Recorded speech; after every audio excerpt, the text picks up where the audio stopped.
Faye Butler and Felicia P. both grew up in Chicago. They're both incredibly talented actresses and singers, and they've known each other for 31 years, both on and off of various stages. More than 20 years ago, they starred in a show called Sophisticated Ladies. Now they're reprising their roles at the Maine State Music Theater in Brunswick. We sat down with the two and asked whether their history helps or slows things down on stage. You know, I don't think there are very many people who could do what we do, because we can talk off the cuff, and most people don't have the ability to be spontaneous that way.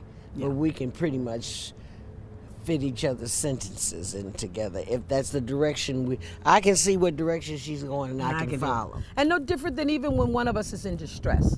Yes. Or on stage and I sense something's wrong. Exactly. I'll walk right over to her. She and is I the can catch her, Band-Aid. and and she can do the same for me. You know, But so more we're always, so her. But you know what I'm saying. So we're very good at sensing one another and our energy and where we are. Exactly. I can tell just by the interview that you're playing off of each other already. All the time. So Yeah. It's constant.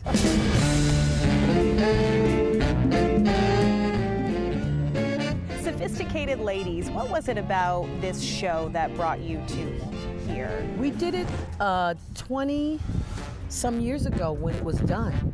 Yeah, we were originally. much younger. We were much younger. And so when Mark Robin decided he wanted to do it again in collaboration with Maine State Music Theater, they called us, Kurt and Mark called us and said, hey, you want to reprise a role that you did? Now, mind you, last time we did it, Kurt Dale Clark, who is the artistic director here, was my dance partner and my singing partner in the show. Yes. Yes, that's a funny little ditty, isn't it? Yes, it is. So to do it all these all these years later, and Kurt now be the artistic director of Maine State Music Theater, he's watching it and going, I remember when we did that number together. So it's kind of great that we come back. So that's why they asked the old fogies to come back and reprise our roles that we did, like I said, back in '93. Yes, I think it was 1993. 1993 when we did it.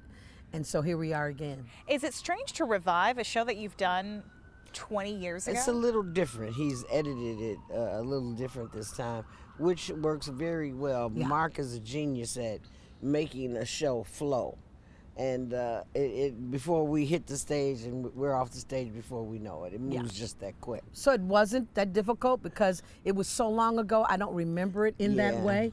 Like literally, they were trying to show, I never watched, she did. But they would show footage of it. I was like, I don't want to see that.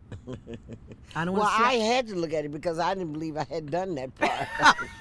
She was going, I never sang that song. And it says, like, Felicia, you sang that song. Yeah, that's me. And then, and then of course you look at it and you go, oh my God, I was so young and fabulous. I know. I look at it and say I was Still fabulous. I was so young and thin. So you I thought I was big then, and now I look at that and I go like, I wish I could go back there. Right.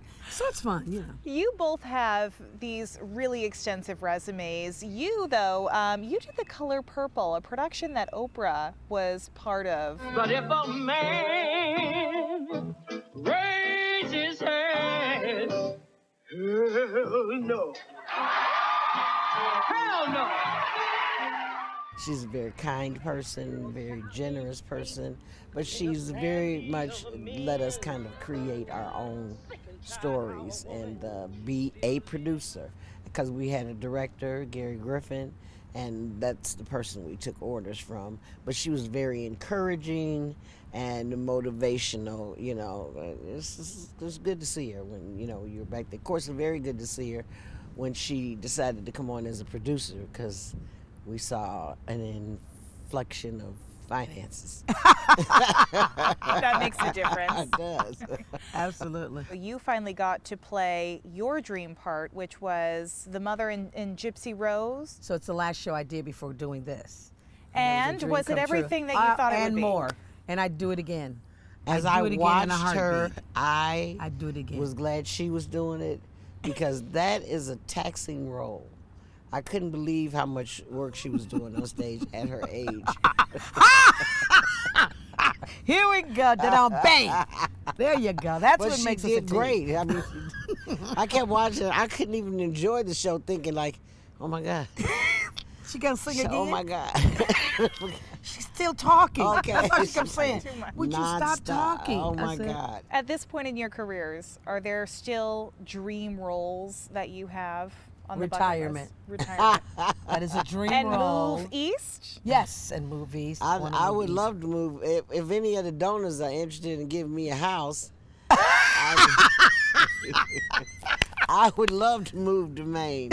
I'm not asking for much, just 3 bedrooms. One for me, one for my grandchildren, and maybe my mother. Not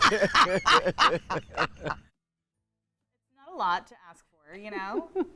Not a lot. It's too bad that they don't enjoy working together. Clearly, clearly. Sophisticated Ladies is running through the 22nd at Maine State Music Theater in Brunswick.